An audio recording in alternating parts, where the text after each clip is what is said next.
La memoria no es un deber, mucho menos una obligación. La memoria es un derecho y como tal debe ser garantizado. Hacer memoria es un acto profundamente presente y si lo hacemos colectivamente, reclamamos también ese derecho que tienen los pueblos de contarse su propia historia. La memoria es una práctica que recupera el pasado para hacerlo presente, que habilita la reflexión de nuestras prácticas futuras. La acción de hacer memoria no es algo que se hace en el terreno individual, sino que cobra importancia cuando se hace de forma colectiva. ¿Qué recordamos? ¿Para qué?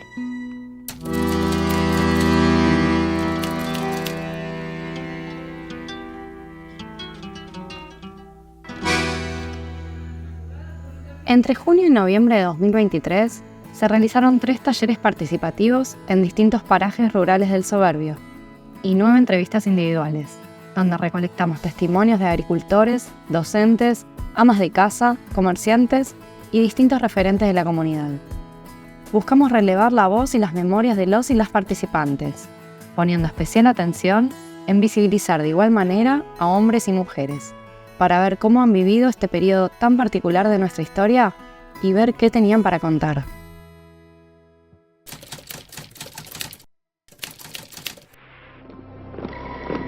Comunicado número 1 de la Junta Militar. Se comunica a la población que a partir de la fecha el país se encuentra bajo el control operacional de la Junta Militar.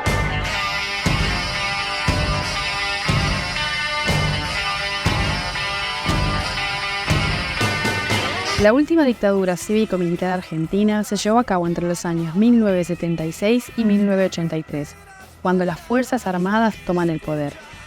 Las principales políticas implementadas fueron cerrar el Congreso de la Nación, suprimir la libertad de expresión y de pensamiento a través de la censura, la tortura, la represión, desaparición de personas y robos de bebés, eliminando sistemáticamente toda actividad política, social y cultural que el gobierno considere subversiva, persiguiendo a obreros, sindicalistas, artistas, estudiantes e intelectuales que mostraran desacuerdo.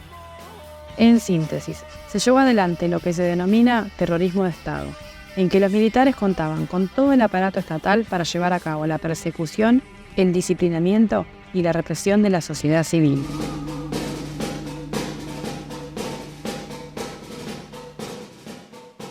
Mientras sea desaparecido, no puede tener ningún tratamiento especial. Es una incógnita, es un desaparecido. No tiene entidad, no está. Ni muerto ni vivo, está desaparecido.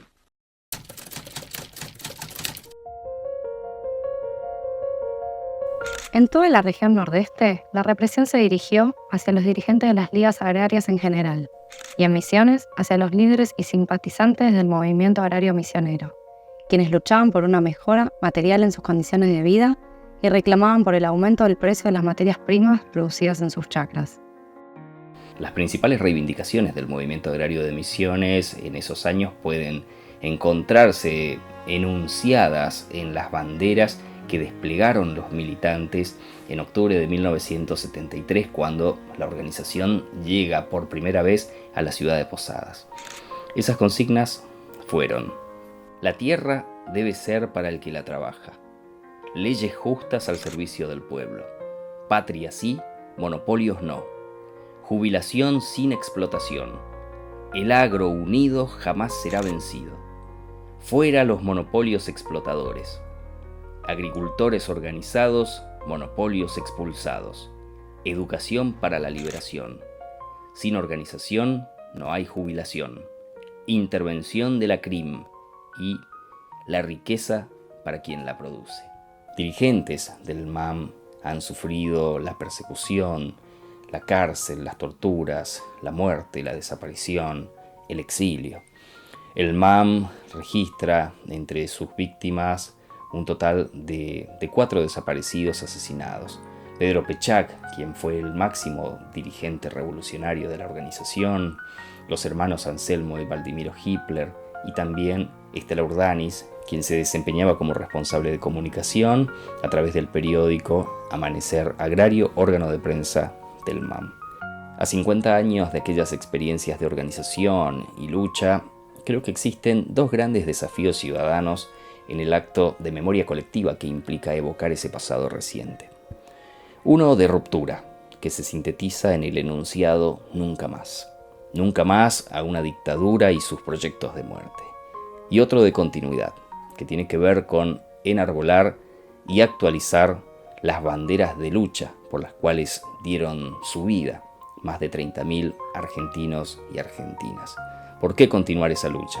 Porque los problemas no solo persisten, sino que se han acentuado en las últimas décadas y aún queda muchísimo por hacer, por alcanzar una sociedad más justa y más democrática.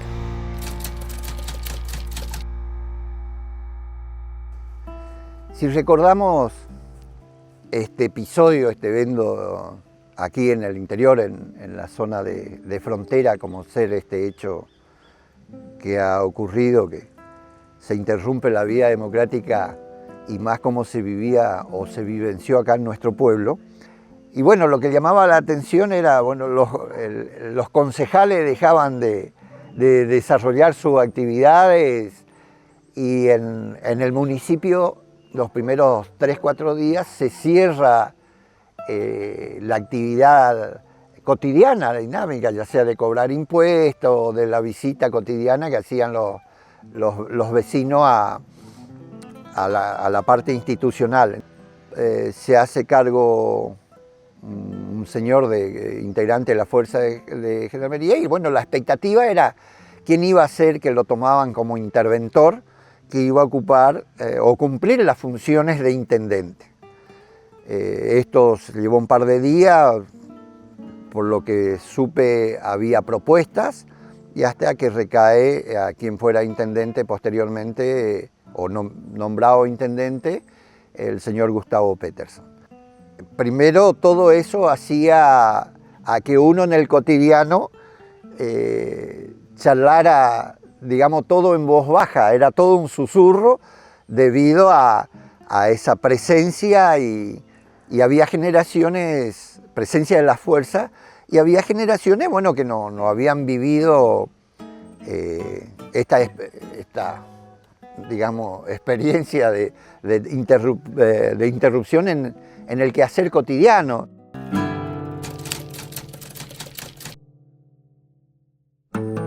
Era bastante complicado, no era fácil.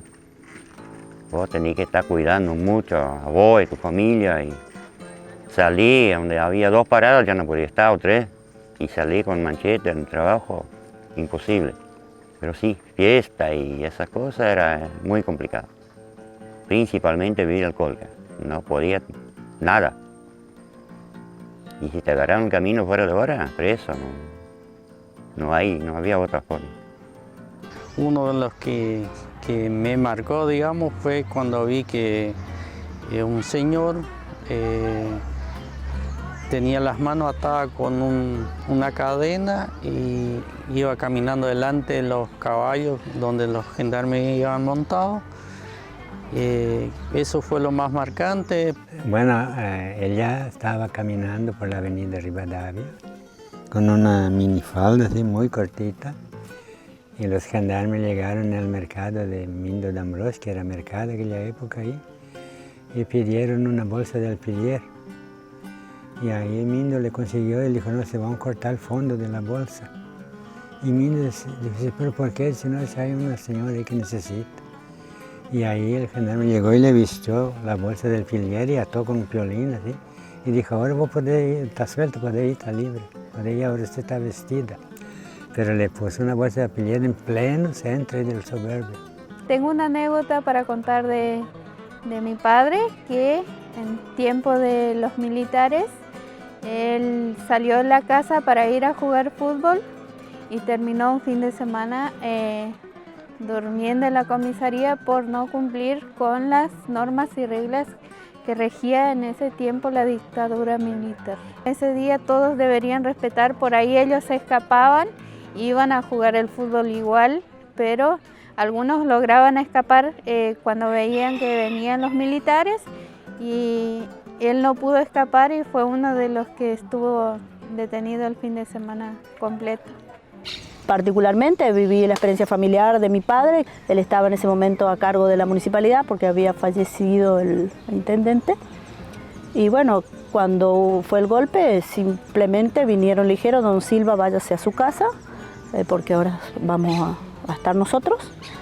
Y después, ya el más terrible, digamos, un día también una experiencia familiar donde él contaba que había tenido acceso a un libro donde contaba un poco las torturas que se habían hecho y que él no pudo leerlo. Leyó una o dos situaciones y nos contó algo y no pudo contarnos más, y sé que tampoco terminó de leer el libro. Yo nunca lo vi, yo creo que lo quemó, lo tiró porque era muy terrible. Yo tenía un tío por parte de mi señora que llevó a su señora para tener familia en el hospital, que aún está el banco.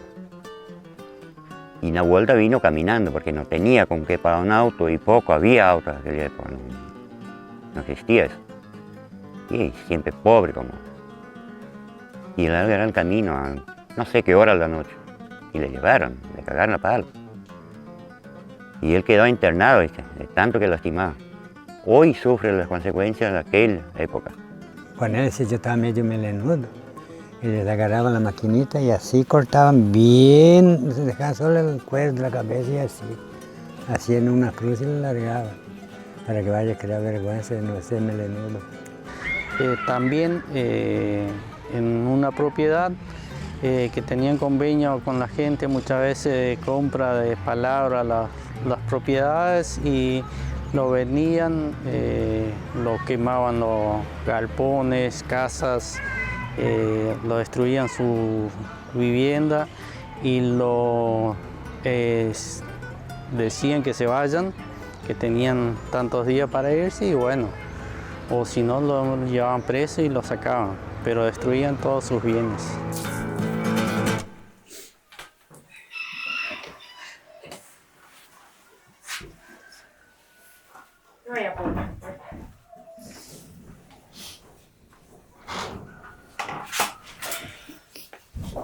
Si yo tuve un mes encarcelado,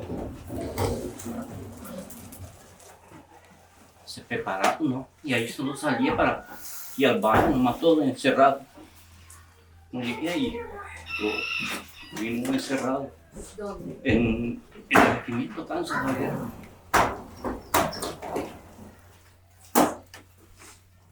¿Tuvo miedo? Un mes vos quedaste adentro del cuartel. No dejaban salir ni para ir al baño. Yo para el baño no, pero el baño era adentro más. Y ahí, un mes tuvimos. Nosotros nos queríamos, sí, lejos, en la colonia, ¿no? No conocíamos ni la ciudad más cerca, que era San Vicente. Y ahí de repente, con 17 años yo tenía, yo era joven todavía. Cumplí en octubre, 18 y entré en marzo. Ahí uno aprende, ¿no? O sea, uno ve el límite que tiene el cuerpo humano, ¿no? Porque ahí te sacan lo máximo. Hay que aprender, ocupar lo que sufrí ahí como aprendizaje, ¿no?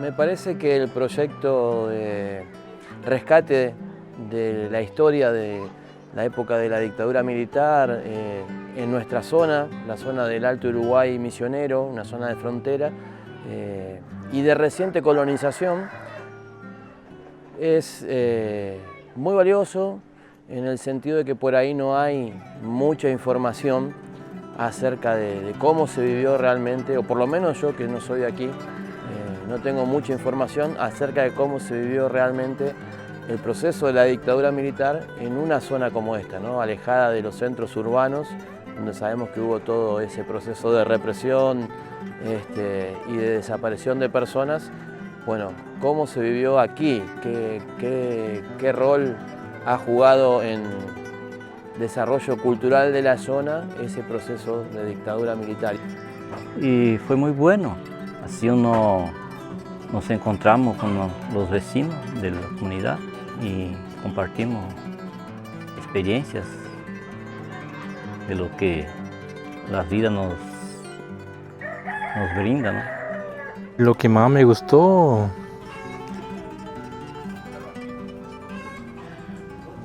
¿qué voy a decir? Las preguntas que fue hecho y fue así, entre todos recordamos todo lo que fue hecho y lo que podíamos hacer, y eso me pareció muy bueno. Me gustó mucho hoy el encuentro de hoy por las charlas que recordamos cosas lindas del pasado, y me gustó mucho la tarde, pasé la tarde toda ahí. Y ahí estamos, queremos otro encuentro igual, que quedó muchas cosas sin hablar, sin contar. Bueno, creo que este tipo de proyectos son muy buenos, principalmente porque acá se encuentra un poco lo que es la memoria de las personas que vivieron épocas que para muchas personas son casi que cuentos de fantasía, pero contada en primera persona, en esos relatos que se van mezclando en la memoria de todos los que participaron, las personas que participan.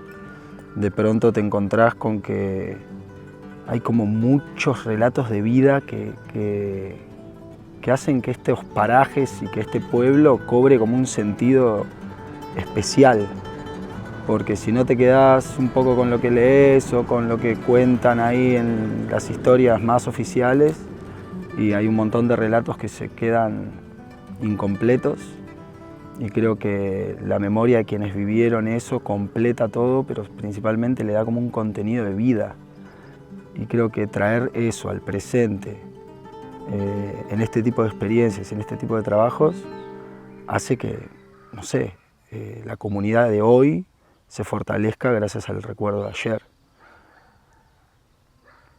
Con esa frase puedo terminar.